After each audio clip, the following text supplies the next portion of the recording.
Aujourd'hui,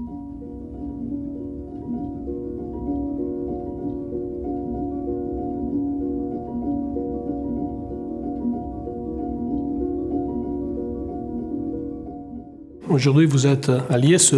ISE, c'est l'acronyme de l'Institut d'énergie et systèmes électriques. L'Institut a été fondé à la fin des années 90. Nous sommes aujourd'hui 7 professeurs et une vingtaine de collaborateurs et on gère en moyenne une dizaine de nouveaux projets chaque année.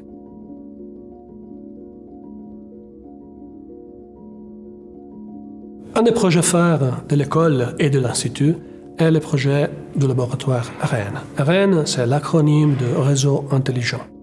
Le laboratoire REN a été conçu pour répondre à une exigence bien précise, c'est-à-dire résoudre les problématiques créées par la diffusion des énergies, surtout renouvelables, dans les réseaux de distribution. Et ces stratégies de réglage ont besoin d'être testées. On pourrait les tester dans un réseau réel, mais cela entraînerait des problématiques pour les utilisateurs. Le labo REN permet d'émuler d'une façon flexible un réseau, par exemple un petit village, et qui permet de tester les algorithmes sans aller perturber les vrais utilisateurs.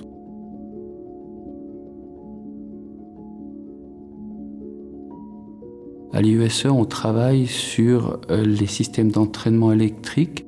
Dans l'industrie, plus des 2/3 de l'énergie électrique est consommée par des moteurs électriques.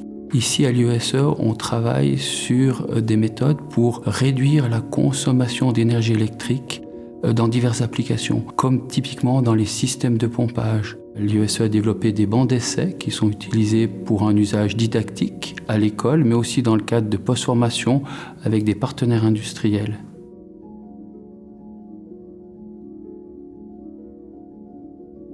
À l'IESE, on a aussi certains projets pour la mobilité, comme par exemple avec l'Hydroxy 3000, qui est un bateau qui produit 0 émission de CO2 et qui fonctionne au solaire et à l'hydrogène. Un autre projet sur lequel nous travaillons, c'est l'e-carte.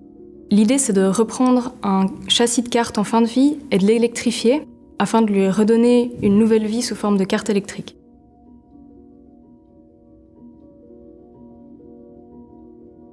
L'ISE, c'est aussi une série d'autres projets. Par exemple, des projets de développement dans le cadre de la planification urbaine des pays en voie de développement.